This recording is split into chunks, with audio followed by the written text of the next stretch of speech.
everyone, I am Sonali from LearnoHub, a free learning platform जहां आप पढ़ सकते हो maths, physics, chemistry and biology, वो भी absolutely free at learnohub.com।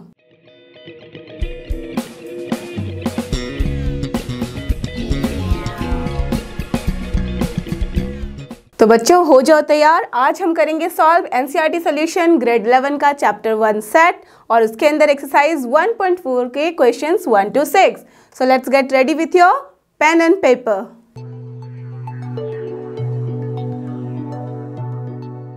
Okay, तो आज हम स्टार्ट करते हैं एक्सरसाइज 1.4 के क्वेश्चन नंबर 1 को। अब देखते हैं इसमें करना क्या है।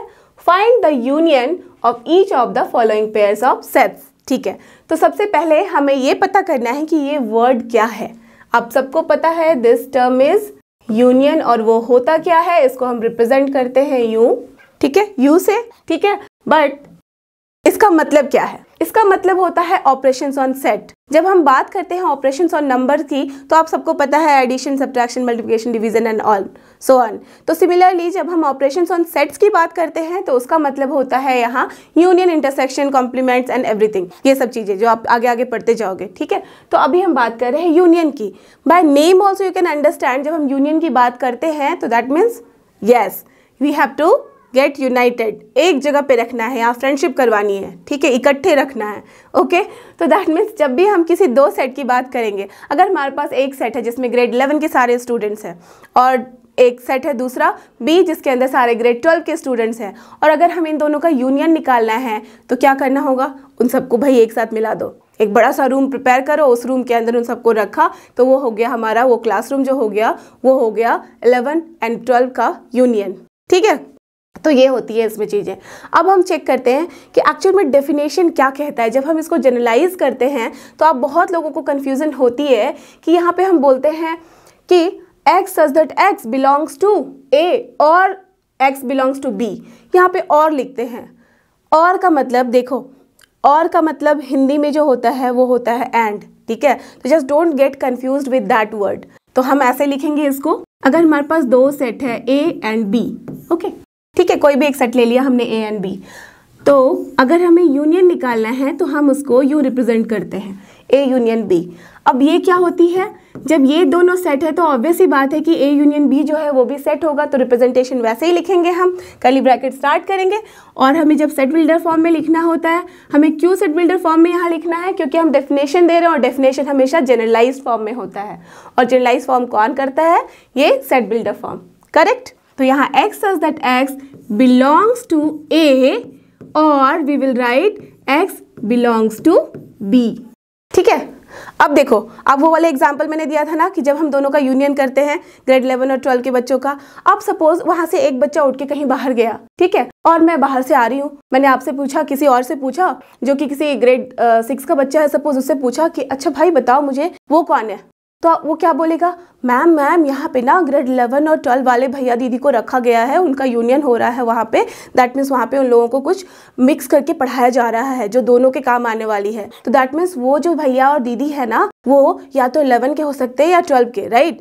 जैसे उन्होंने ये बोला, देखो उस बच्चे ने सारी स्टोरी बता दी, बट उसके साथ ये भी एक इम्पॉर्टेंट बात बताई कि वो जो बच्चा है, दैट मीन्स आइदर वो बॉय और गर्ल, जो भी स्टूडेंट बाहर गया है वो या तो स्टूडेंट ऑफ ग्रेड 11 का है या 12 का है। तो दिस या को हमने यहाँ पे और लिखा है।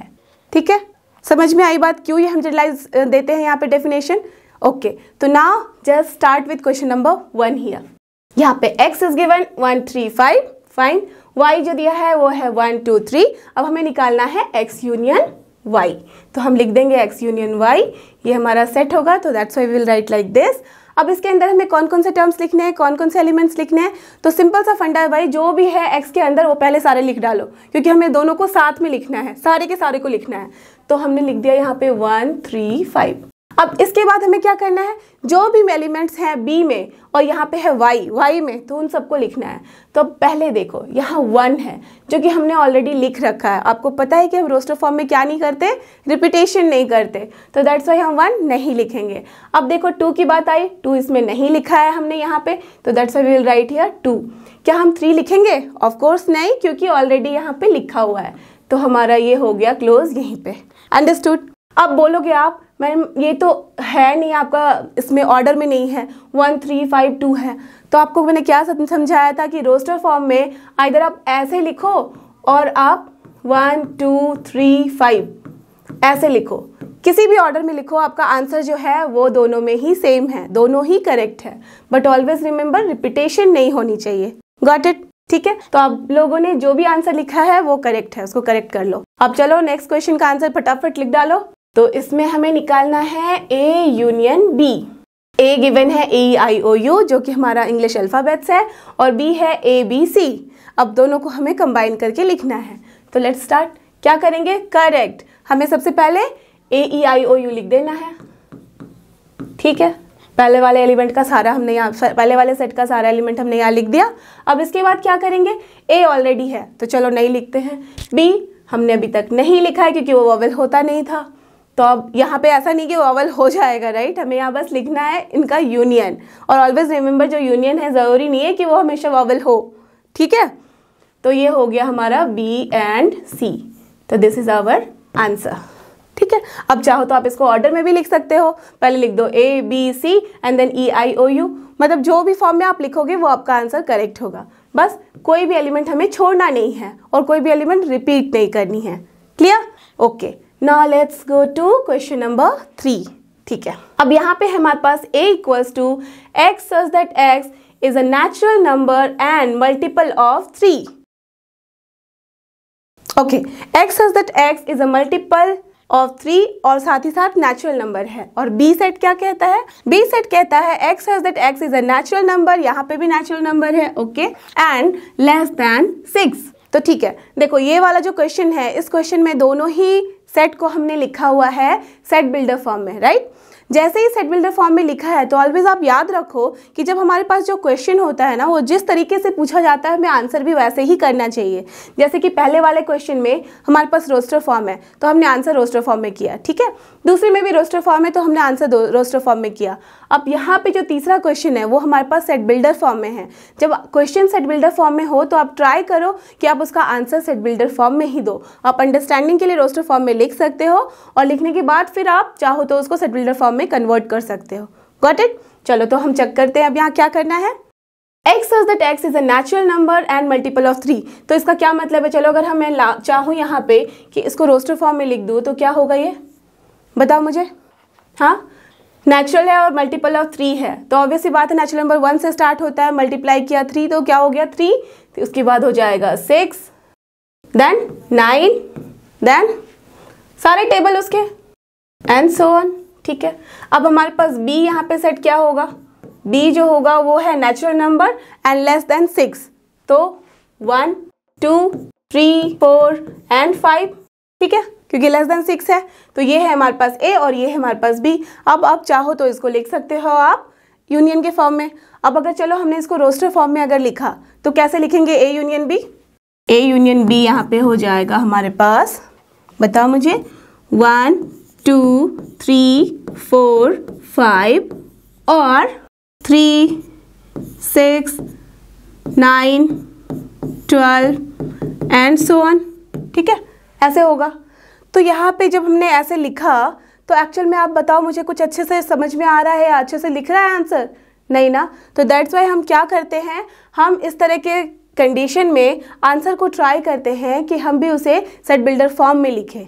ठीक है, तो now we will write in set builder form.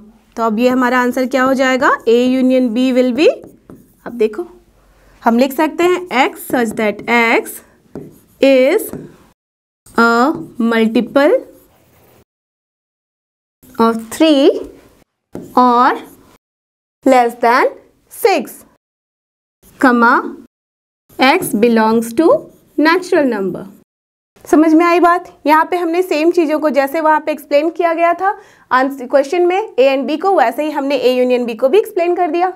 यहाँ पे x है that x is a multiple of 3 और less than 6 and x is a natural number, ताकि यहाँ पे कोई कन्फ्यूजन ही ना हो। मल्टीपल ऑफ 3 है तो कोई ऐसा ना कर दे कि -1 से मल्टीप्लाई कर दिया या -2 से मल्टीप्लाई कर दिया, राइट? ठीक है, तो ये हमें इस तरह से करना है। तो जैसे क्वेश्चन पूछी जाती है भाई वैसे हमें आंसर करना है। तो अब चलो क्वेश्चन नंबर 4 की तरफ बढ़ते हैं। a equals to x such that x is a natural number and this is the condition. जैसे ये कंडीशन आई आप फटाफट लिख दो कि कौन कौन से नंबर आएंगे, तब तक मैं बी की तरफ बढ़ती हूँ। लिख लिया, very good. Now b equals to x such that x is a natural number and this is the condition. अब मुझे बताओ कि दोनों में कौन कौन से नंबर आ रहे हैं। a में यहाँ नंबर्स आ गए, यस 2, क्यों 2? क्योंकि x इज ग्रेटर देन 1, यहाँ पे 1 इंक्लूडेड नहीं है, तो क्या हो जाएगा 2, 3, 4, 5 एंड 6, ठीक है, बिकॉज 6 के साथ इक्वलिटी साइन भी है। अब b जो सेट है वो क्या है हमारे पास, ये भी नेचुरल नंबर है एंड 6 से बड़ा है, 6 इंक्लूडेड नहीं है, तो 7 होगा, 8 होगा, 9। क्या हमें 10 लेना है? नहीं, तो ये फिर यहीं पे कंप्लीट हो गया, ठीक है। तो अब यहाँ पे आपके लिए बहुत सिंपल हो गया कि A यूनियन B जो है वो हमारे पास क्या होना चाहिए, ये होना चाहिए 2, 3, 4, 5, 6, 7, 8 एंड 9, दैट्स ऑल। ये है हमारा आंसर, ओके। बट हमारे साथ पास क्वेश्चन में जो दिए हुए हैं उस क्वेश्चन में हमें सेट बिल्डर फॉर्म में दी हुई है आंसर, तो हमें यहाँ पे क्वेश्चन, तो हमारे पास आंसर भी होना चाहिए सेट बिल्डर फॉर्म में। तो हम क्या लिखेंगे यहाँ पे, x such that x now natural number है तो belongs to n and x should be what, greater than, see 2 to 9 ही जा रहा है, तो हम लिख सकते हैं greater than 1 and less than 10। कुछ बच्चे लिखना चाह रहे होंगे greater than equals to 2 less than equals to 9, that is also perfect, got it. Set builder form में हमारे पास डिफरेंट तरीका हो सकता है लिखने का, ठीक है, बट उसका मीनिंग जो है वो सेम ही होना चाहिए। आपके रिटन स्टेटमेंट का भी आंसर यही होना चाहिए रोस्टर फॉर्म में, गॉट इट। तो ये हो गया हमारा answer in set builder form. Now let's move to the last question, question number 5। अब यहाँ क्या कह रहा है, a equals to 1 to 3, okay, and b equals to 5, okay. b equals to 5 का क्या मतलब है, नथिंग बट एम्प्टी सेट, है ना, आप सबको पता है। तो एम्प्टी सेट को अगर हम इसके साथ यूनियन करा दे तो इसका क्या मतलब है, एक क्लासरूम ऑलरेडी खाली था, उसमें हमने लाके 3 बच्चे रख दिए, तो क्या वहाँ चौथा बच्चा आएगा? नहीं ना, वहाँ पे 3 ही वही रहेंगे, है ना। तो दैट मीन्स यहाँ पे एम्प्टी सेट के अंदर कोई भी एलिमेंट नहीं है, तो अगर हम इसका यूनियन लेना चाहें तो ए को कुछ ज़्यादा फर्क नहीं पड़ेगा, वो एज इट इज़ रहेगा। बट बस हम क्या लिख सकते हैं यहाँ पे, at the place of A हम यहाँ पे आंसर लिखेंगे A union B and that will be nothing but 1, 2 and 3 only, understood, and that will be equals to A, ठीक है। तो समझ गए, जब भी हम नल सेट के साथ या एम्प्टी सेट के साथ यूनियन लेते हैं किसी सेट का तो वो सेट खुद हो जाता है उसका answer. Done. Now we will go to the next question. Okay बच्चों, तो हमारे पास नेक्स्ट क्वेश्चन आ गया, क्वेश्चन नंबर 2। अब चलते हैं इसके अंदर। Let a equals to A B, fine, b equals to A B C, okay, is a subset of b। आप सबको याद है ना ये सिंबल, हमने लास्ट एक्सरसाइज में कर रखा है। a is a subset of b, हमसे पूछा जा रहा है क्या a सबसेट है b का, ओके। और क्या पूछा जा रहा है, what is a union b। हमें यहाँ पे 2 क्वेश्चन के आंसर करने हैं, एक तो क्या ये सबसेट है और a यूनियन b क्या होगा। तो चलो चेक करते हैं। यहाँ पे हमारे पास a is given as A B, ठीक है, और b is given as A B C, fine. अब हमें जब भी सबसेट के बारे में चेक करना होता है तो हम क्या करते हैं, we have to check each and every element. तो देखो, इज दिस एलिमेंट ए, तो देखो is this element A belongs to A, yes this element A belongs to A, तभी ये इसके अंदर है। क्या ये एलिमेंट बी में भी बिलोंग करता है? बिल्कुल करता है, हमें दिख रहा है। क्या ये जो एलिमेंट बी है वो सेट ए के अंदर है। और क्या ये बिलोंग करता है बी को? बिल्कुल करता है, राइट। तो जब दोनों ही element of this set A belongs to the another set B, तो इसका क्या मतलब है, ये जो सेट है ये इसका ए का सुपर सेट है। सुपर सेट है तो दैट मीन्स ए क्या हो गया, सबसेट हो गया, दैट मीन्स ये वहां से निकाला जा सकता है, राइट, ठीक है। तो फिर हम क्या कहेंगे यहाँ पे, since all the elements of set A belongs to B, right? Therefore, A is a subset of B. Clear? Understood? क्या हमें लिखना है, कैसे लिखना है, since all the elements of set A belongs to B, therefore A is a subset of B. ठीक है, अब हमें निकालना है A यूनियन B। तो ये वाला क्वेश्चन का आंसर हमने कर दिया, ठीक है। अब देखो हमने स्टार्ट किया है इसको, तो A को कैपिटल लिख लो, फाइन। अब चलो, what is the A union B। अब A यूनियन B हमारा क्या होगा, हम सबको पता है क्या करना होता है, जो भी एलिमेंट है A में सबसे पहले लिख डालो, तो A B लिख दिया। अब सी जो बी में है एलिमेंट सबको लिख डालो, ए बी ऑलरेडी है तो हम रिपीट नहीं करेंगे, तो हमें क्या लिखना है सी। और ये एक्चुअल में क्या है, A union B, you can see A union B is what, B only, right. तो this is our answer, got it. तो इसका मतलब आप आइडिया भी समझे इसके पीछे क्या है।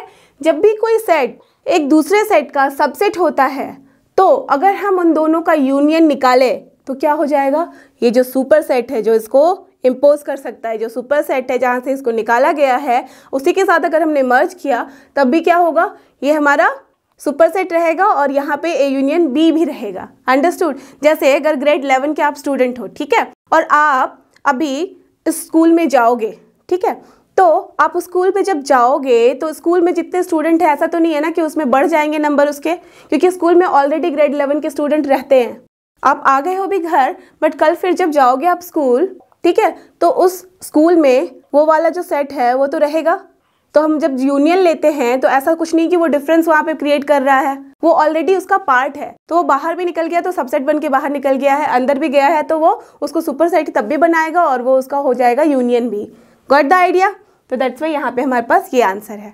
अब चलते हैं हम क्वेश्चन नंबर 3 की तरफ। ठीक है, तो क्वेश्चन नंबर 3 में है हमारे पास, if A and B are two sets such that A is a subset of B, okay, ये सिमिलर लग रहा है नेक्स्ट क्वेश्चन, लास्ट क्वेश्चन की तरह। Then what is A union B?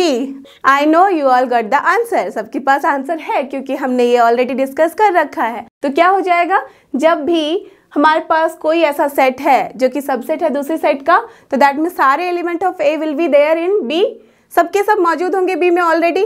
तो फिर हम B और A का जब यूनियन लेंगे तो कुछ चेंजेस आने वाले हैं नहीं, क्योंकि ऑलरेडी वो एलिमेंट्स थे ही, तो हम रिपीट तो करते नहीं हैं, तो वो वही रह जाएगा, B रह जाएगा। तो क्या होगा इसका आंसर, हमेशा B। तो हम कैसे लिखते हैं, let's see. If A is a subset of B, this shows all the elements A are in B, right? Therefore, A union B will be B only, and this is our answer. Got the idea? Very good. Now let's move to the next question. और next question में हमें करने हैं कुछ calculations. ठीक है, if A equals to, चलो ये चीजें दे दी गई हैं 1 2 3 4, B equals to 3 4 5 6, fine, and C equals to 5 7 6 7 8, and D equals to 4 set दिए गए हैं 7 8 9 10। तो फाइंड दीज थिंग्स। तो चलो स्टार्ट करते हैं सबसे पहले वाले क्वेश्चन से। ओके, A यूनियन B, ये क्या हो जाएगा। अब सबको पता है कि हम क्या करते हैं, पहले A के अंदर जितने भी एलिमेंट है लिख डालो, फिर B के अंदर जितने एलिमेंट है लिख डालो, but always remember, yes, repetitions are not allowed. तो लिख दिया हमने 1 2 3 4, ओके। और इसके बाद क्या होगा, 3 4 ऑलरेडी है वहां, तो हम नहीं लिखेंगे इसको, अब हो जाएगा 5 6, and this is our answer. Done. Okay, let's go to next question. ये वाला क्वेश्चन क्या कहता है, A यूनियन C। तो A यूनियन C में हमारे पास क्या होगा, पहले A के सारे लिख दो एलिमेंट्स 1 2 3 4। अब C में कौन कौन से एलिमेंट है, लेट्स चेक, 5 6 7 8। तो 5 6 यहाँ पे नहीं है तो हमने लिख दिया 5 6, एंड 7 8 भी नहीं है तो हमने ये भी लिख दिया, और ये हो गया हमारा आंसर। ठीक है, अब हमें करना है B union C। Okay fine, B union C हो गया हमारा, B के सारे एलिमेंट्स लिख डालो इसमें, तो हो गया 3 4 5 6, fine, and after that C के सारे एलिमेंट्स 5 6 ऑलरेडी हमने लिख रखा है, तो हो जाएगा ओनली 7 8। आप सबको आंसर समझ में आ रहा है, तो फटाफट अपने कॉपी में भी आंसर लिखो, राइट, और आप मैच करो कि वेदर राइट और नॉट, ठीक है ना। ओके, चलो B U D, इसमें क्या करेंगे, करेक्ट, B में जितने हैं लिख डालो। तो B में क्या क्या है, 3 4 5 6, परफेक्ट। D में क्या क्या है, 7 8 9 10।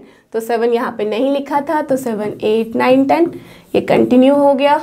Done, this is our answer. Now let's move to question number 5। इसमें क्या करना है, हमें A B और C का यूनियन लेना है, A union B union C। तो सारे के सारे एलिमेंट जो A में है, B में है, C सबको लिखना है। ठीक है, तो लिख देते हैं। A में क्या है, 1 से स्टार्ट कर रहे हैं हम टिल 4, 1 2 3 4, फाइन। अब B में क्या है, 3 4 5 6, 3 4 को हटा दो क्योंकि ऑलरेडी है, तो हो गया हमारे पास ये 5 and 6। ठीक है, अब नेक्स्ट C में क्या है, 5 6 7 8, 5 6 ऑलरेडी है, तो हमने क्या किया, सिर्फ लिख दिया 7 8, और ये है हमारा आंसर। अंडरस्टूड। अब चलते हैं नेक्स्ट क्वेश्चन की तरफ।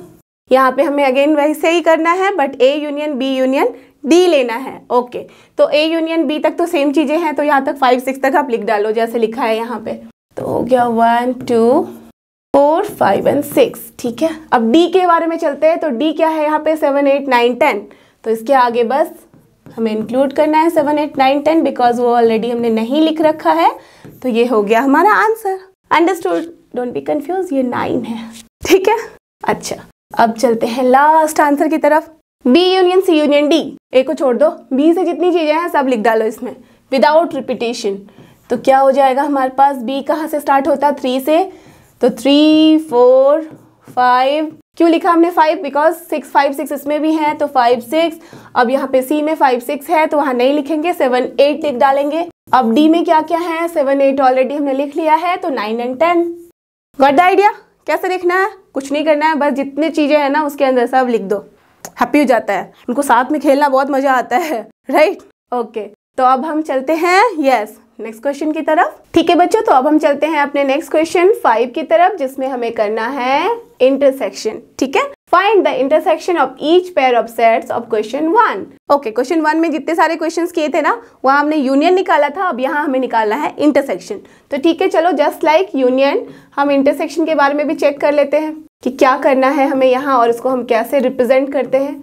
तो इंटरसेक्शन जो है just upside down form of union होता है, दैट मीन्स इसको हम यू रिप्रेजेंट करते हैं। ठीक है, ऐसा नहीं कि आप भी बोल्ड कर देना, जस्ट सिंपल तरीके में ऐसे। ठीक है, this is the intersection. Fine, तो अब हमें अगर इसको लिखना हो, suppose A and B are 2 sets, कोई भी 2 सेट ले लो। ठीक है, अब अगर हमें निकालना होता है ए इंटरसेक्शन बी, तो हम यू लिखते हैं A intersection B equals to, अगर हमें जनरलाइज उसका हमें डेफिनेशन देना है, क्यों देना होता है जनरलाइज डेफिनेशन, सो दैट कि वो सारे के सारे सिचुएशन के लिए, क्वेश्चंस के लिए ट्रुथ हो। ठीक है, एक जनरलाइज फॉर्म बना दिया, अब वैसे ही होगा ये।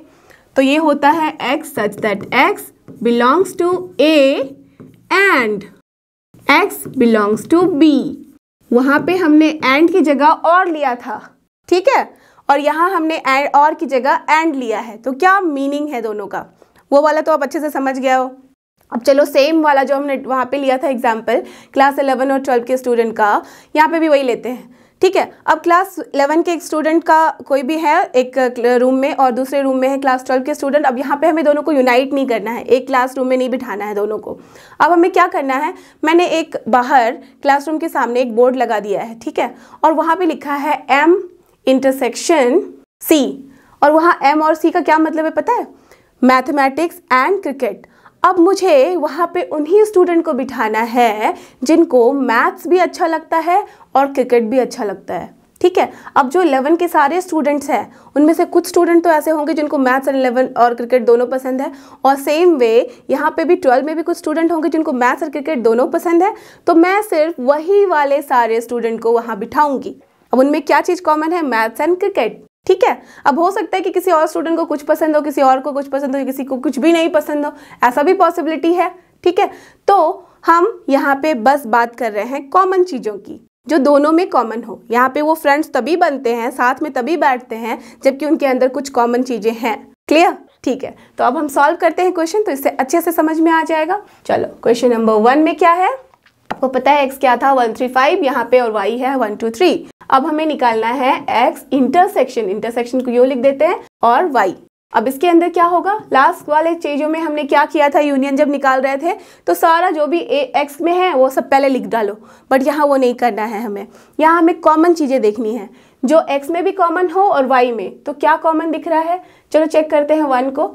1 यहाँ तो है, क्या यहाँ है, बिल्कुल है, तो हम लिख सकते हैं यस 1 इज हियर। नाउ 3 यहाँ पे है, क्या यहाँ है, यस यहाँ पे भी है, तो 3 भी इसके अंदर एलिमेंट आ जाएगा। अब चेक करो 5 क्या यहाँ तो है बट इसमें नहीं है, तो ये नहीं होगा कॉमन। 2 भी यहाँ है बट वहाँ नहीं है, तो ये भी कॉमन नहीं हुआ। तो क्या हो गया हमारे पास, only 1 3, these 2 elements are only there in that which are common. Understood? तो इंटरसेक्शन का मतलब है जो कॉमन एलिमेंट्स होंगे बस उन्हीं को लिखना है। Clear? Okay, now question number 2 में क्या है, यहाँ पे हमारे पास सारे वॉवेल्स हैं, ओके, एंड बी में है ABC। अब इन दोनों में क्या करना है, ओनली कॉमन। क्या दिख रहा है कॉमन, बता दो, फटाफट बताओ और लिख भी डालो। A intersection B will be here, yes, only one A. क्यों? क्योंकि ए ही है जो दोनों में कॉमन है। ए ई आई ओ यू भी यहाँ नहीं है और बी और सी भी यहाँ नहीं है, तो बस ए है जो कॉमन है। और इस एक जब हमारे पास एलिमेंट होता है तो उसको हम सिंगलटन सेट भी कहते हैं ना। तो this is our answer. Clear? अब क्वेश्चन नंबर 3 में आपने देखा है, ये हमने ऑलरेडी एक्सप्लेन कर रखा हुआ है कि इसके अंदर कौन कौन से एलिमेंट आएंगे। चलो फिर से फटाफट यहाँ लिख डालें। तो A will be nothing but natural number and multiple of 3। तो 3 का मल्टीपल है तो क्या क्या हो जाएगा? 3, देन 6, 9, 12 एंड सो ऑन। ठीक है, ओके। और हमारे पास जो बी है, बी के अंदर क्या है? Natural number less than 6, so that means 1, 2, 3, 4 and 5 only. Fine. अब अगर हमें यहाँ कोई बोले ए इंटरसेक्शन बी निकालने तो क्या आएगा? चेक करो भाई, दोनों में क्या क्या कॉमन है? 3, 6, 9, 12 सारे बड़े नंबर्स हो गए, यहाँ पे बस 3 आ रहा है कॉमन। तो हमने क्या लिख देना है? Only 3। So this is our answer. This is also singleton set. ठीक है, बट यहाँ पे हम इस आंसर को ऐसे नहीं लिखेंगे। ठीक है, क्यों? क्योंकि जो गिवन क्वेश्चन है वो कौन से फॉर्म में है? सेट बिल्डर फॉर्म में। और मैंने बताया है आपको, जब जो भी क्वेश्चन जिस फॉर्म में पूछा जाता है, यस, हमें आंसर भी वैसे ही देना है। तो दैट मीन्स उस 3 को ही जनरली हमें लिखना है, बट इनके टर्म्स में लिखना है। तो क्या लिखेंगे हम लोग? Therefore A intersection B will be here. और वो क्या होगा? Yes, x such that x. सबसे पहले हम क्या कर दो? बोल दो नेचुरल नंबर, बिकॉज दोनों में ही नेचुरल नंबर है कॉमन। ओके, नाउ इसके बाद क्या करेंगे? क्या मैं लिख दूं x इक्वल्स टू 3n? लिख सकती हो, 3 multiple of n। Okay, 3n जैसे ही लिखा तो ये वाला सॉल्व हो गया हमारा कि मल्टीपल ऑफ 3 है। तो अब 3 इंटू 1 भी हो सकता है, 2 भी हो सकता है। अगर मान लो किसी ने बोल दिया कि मैं -1 से मल्टीप्लाई करना चाहूँगी, n मेरा -1 है, ठीक है, -1 से मल्टीप्लाई किया तो -3 हो गया, तो ये हो ही नहीं सकता है इस सेट के अंदर। क्यों? क्योंकि हमने ऑलरेडी कंडीशन लगा दिया है कि x such that x belongs to natural number. तो आप याद रखना कि आप वही मल्टीपल ले सकते हो जिसका कि मल्टीप्लिकेशन करने के बाद ये आंसर आएगा हमारे पास नेचुरल नंबर। ठीक है, तो n के लिए हमें कोई भी कंडीशंस देने की ज़रूरत नहीं है। अब इसके साथ हमें क्या लगाना होगा कंडीशन, जो कि b वाला भी इसके अंदर आ जाए। नेचुरल नंबर तो समझ में आ गया। अब क्या कर सकते हैं? जो यहाँ दिया है हम उसी को लिख देते हैं इस तरीके से। x लेस देन अगर हम 6 लिख देंगे तो क्या ये कंडीशन फुलफिल होगी? बिल्कुल होगी। और हमारे पास आंसर भी सिर्फ आएगा 3। Got the idea? कुछ नहीं, आप जैसे जैसे सॉल्व करने लग जाओगे अपने आप आपको समझ में आएगा कि कैसे लिखना है। अंडरस्टूड? ठीक है, तो ये भी हमारा डन। अब हम चलते हैं क्वेश्चन नंबर 4 की तरफ। इसमें भी लिख डालो कि क्या क्या ए है जो हमने लिखा था, वहाँ से देख देख के नहीं, खुद से। Okay, x such that x is a natural number and this is the condition. तो लिख डालो इसके अंदर क्या होगा। 2 से स्टार्ट करेंगे बिकॉज 1 को उसको इंक्लूड नहीं किया है। 2, 3, 4, 5 and 6। Perfect. Now B will be what? Natural number and 6 से 10 के बीच में, बट उसको हमने इंक्लूड नहीं किया है एंड पॉइंट को। तो हो गया हमारे पास 7, 8 एंड 9। परफेक्ट।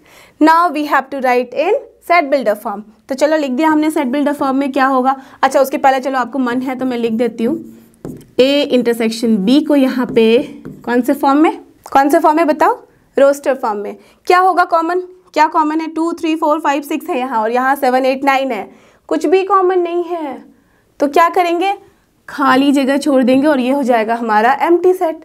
और इसको हम लोग ऐसे भी लिख सकते हैं 5। Got the idea? तो ये हो गया हमारा आंसर। अब हम इसे कैसे लिखें?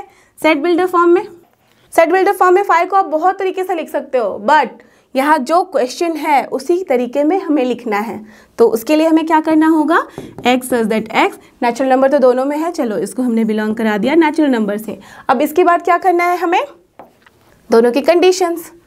तो x greater than 1 less than equals to 6 and जैसे ही डाला तो ऑब्वियसली ये समझ में आ जाएगा कि कॉमन होना चाहिए, और इनके बीच तो कॉमन कुछ है ही नहीं। तो दैट्स वाई हमारा आंसर हमेशा क्या हो जाएगा? नथिंग बट नल सेट और एम्प्टी सेट और 5। Got the idea? Perfect. Now last question. What is this? a equals to 1 to 3 है, ठीक है, एंड b इक्वल्स टू 5। चलो लास्ट क्वेश्चन में जब हमारे पास 5 था तो मैंने उसको लिख दिया था एम्प्टी सेट ऐसे, और फिर बोला था देखने के लिए कि क्या लिखना है। अब बताओ मुझे कि क्या होगा इसका आंसर। हमें निकालना है ए इंटरसेक्शन बी। क्या कॉमन है दोनों में? खाली जगह ही कॉमन है, राइट? और कुछ भी कॉमन नहीं, इसमें कोई भी एलिमेंट नहीं है, तो दोनों में क्या कॉमन है? खाली जगह ही ना। अगर सारे को निकाल दोगे तो खाली बच जाएगा ये भी, तो दैट मीन्स इसका क्या मतलब हो गया कि A इंटरसेक्शन B क्या है? वो nothing but phi only, right. तो ऑलवेज रिमेंबर, ये रिमेंबर क्यों करना, हमें समझ में तो आई गई ये बात, बट हमेशा ध्यान में रखना कि जब भी हम फाई के साथ, एम्प्टी सेट के साथ किसी एक सेट का यूनियन करते हैं तो वो सेट खुद ब खुद हो जाता है, और जब हम किसी एक सेट का फाई के साथ इंटरसेक्शन करते हैं तो वो फाई आंसर हो जाता है। ये दोनों में कॉमन है। Got the idea? ठीक है, अब चलते हैं हम नेक्स्ट क्वेश्चन की तरफ। ओके, तो अब हम चलते हैं नेक्स्ट क्वेश्चन की तरफ, क्वेश्चन नंबर 6, और देखते हैं इसमें क्या करना है। A equals to it is given, ठीक है, B भी गिवन है और C भी दिया है एंड D भी मिला है हमें। अब हमें यहाँ पे दिख रहा है कि इंटरसेक्शन के भी साइंस है, यूनियन के भी साइन है और दोनों की कॉम्बिनेशन वाले भी साइन है। दैट मीन्स हमारे पास दोनों ही कॉन्सेप्ट है इंटरसेक्शन यूनियन का। अब उन दोनों को यहाँ मर्ज करना है और हमें चेक करना है कि किसका आंसर क्या होता है। Let's get started. Okay, A intersection B क्या होगा? आपको पता है कि क्या करना है, हमें बस कॉमन चीजें लिखनी है। अब बताओ मुझे A एंड B में क्या क्या कॉमन है।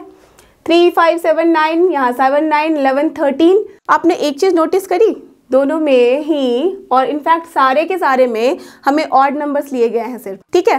तो चलो अब चेक करते हैं कि क्या क्या कॉमन है। 7, 9 एंड 11, आई कैन सी यहाँ भी है, यहाँ भी है और यहाँ भी है, और कोई भी कॉमन नहीं है, तो क्या हो जाएगा हमारा आंसर?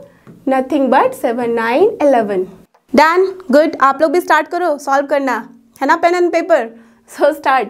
ओके, अब B इंटरसेक्शन C देखते हैं। B और C में क्या क्या कॉमन दिख रहा है आपको, चेक करो। B में है 7, 9, 11, 13 और यहाँ 11 से स्टार्ट हो रहा है, दैट मीन्स ये 11, 13, ये 11 एंड 13 ओनली दिख रहा है हमें कॉमन, राइट। तो क्या हो जाएगा आंसर? ओनली इंटरसेक्शन है तो that means only 11 and 13। Perfect, done. Okay, good job. Next हमारे पास जो है आंसर वो करना है A intersection C intersection D का। तो A intersection C intersection D का क्या मतलब है?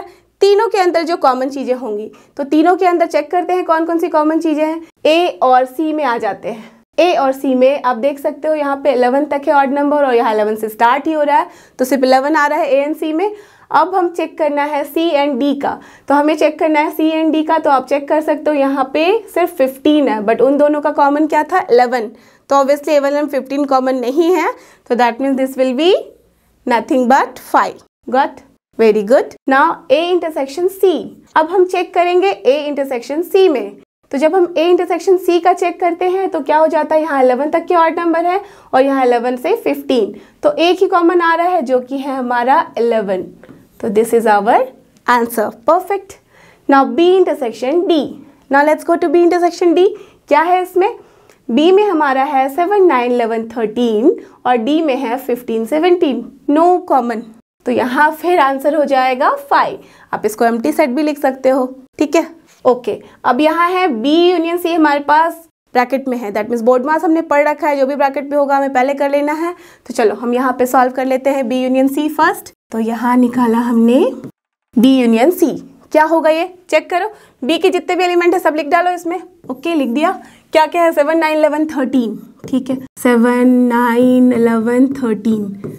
ओके, उसके बाद क्या है? C में क्या क्या है? 11, 13, 15, तो ऑलरेडी 13 तक हमने लिख रखा है, तो ये क्या हो जाएगा? 15। One more thing, done. Okay, अब हमें इसका इंटरसेक्शन लेना है A के साथ। A में क्या क्या चीजें हैं, चलो यहाँ पे लिख डालते हैं so that it will be easy for you.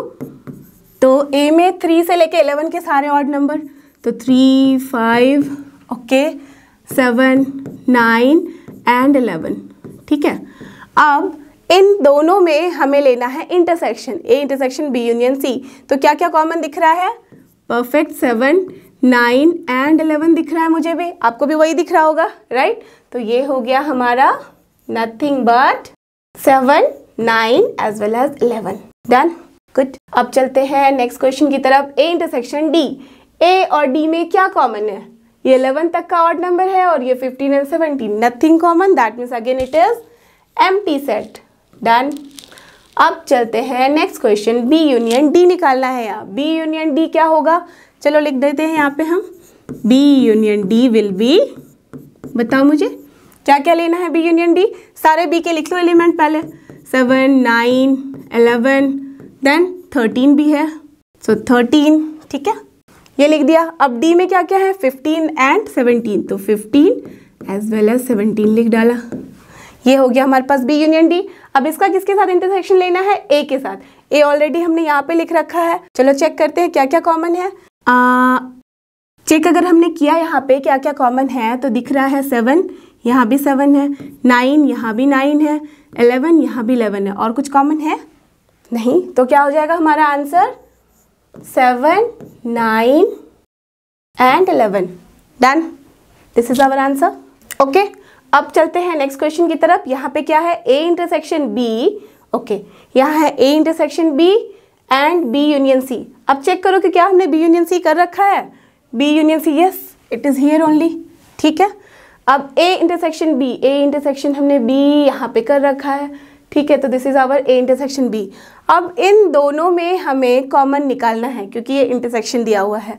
तो इन दोनों में क्या कॉमन दिख रहा है, चेक। 7, 9, 11, 13, 15 और यहाँ पे 7, 9, 11। ऑब्वियसली सिर्फ 7, 9, 11 दिख रहे हैं, so that will be our answer. तो हम लोग लिखेंगे 7, 9 and 11। That's all, done. Now the last question. तो ये क्या हो जाएगा, बी यूनियन सी। यहाँ पे भी हमें बी यूनियन सी चाहिए। ऑलरेडी यहाँ बी यूनियन सी है हमारे पास, तो हम वापस नहीं लिख रहे, बट आप लोगों को लिखना है। ठीक है, यहाँ पे A union D, A union D क्या हमने कर रखा है, चेक करो चेक करो। A union D I don't think हमने किया है, तो चलो हम यहाँ कर लेते हैं सॉल्व। ए यूनियन डी, तो ये हो जाएगा हमारा ए यूनियन डी। क्या क्या है ए यूनियन डी, चेक करते हैं। 3, 5, 7, 9 एंड 11। ठीक है, और डी में क्या क्या है, 15 एज वेल एज 17। डन, ये है हमारा इसमें। और बी यूनियन सी क्या है हमारा, बी यूनियन सी हमने यहाँ पे लिख के रखा है। अब चेक करो आप कि ए यूनियन डी और बी यूनियन सी में क्या कॉमन है। तो चलो चेक करते हैं।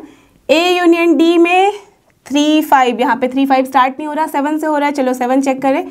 7 है, 9 है, यस 7 भी है, 9 भी है। उसके बाद 11 है, यहाँ पे भी है, यहाँ पे भी है। ठीक है, अब इसमें 15 और 17 है और यहाँ ओनली 15 मैच कर रहा है हमारा, तो दिस इज कॉमन। तो क्या हो जाएगा आंसर हमारे पास, nothing but 7, 9, 11 as well as yes 15। So this is our answer. ये हो गया हमारा क्वेश्चन 6 का सारा सोल्यूशन। अंडरस्टूड कैसे हमें सॉल्व करना है, वेरी गुड। ओके बच्चे, तो मुझे उम्मीद है कि आप लोगों को ये सारे क्वेश्चंस अच्छे से समझ में आए होंगे और आप इसको सॉल्व कर सकते हो बिना किसी हेल्प के। So don't forget, this is लर्नो hub, a free learning platform. Free है पर बेस्ट है। थैंक यू और हमारे साथ बने रहो।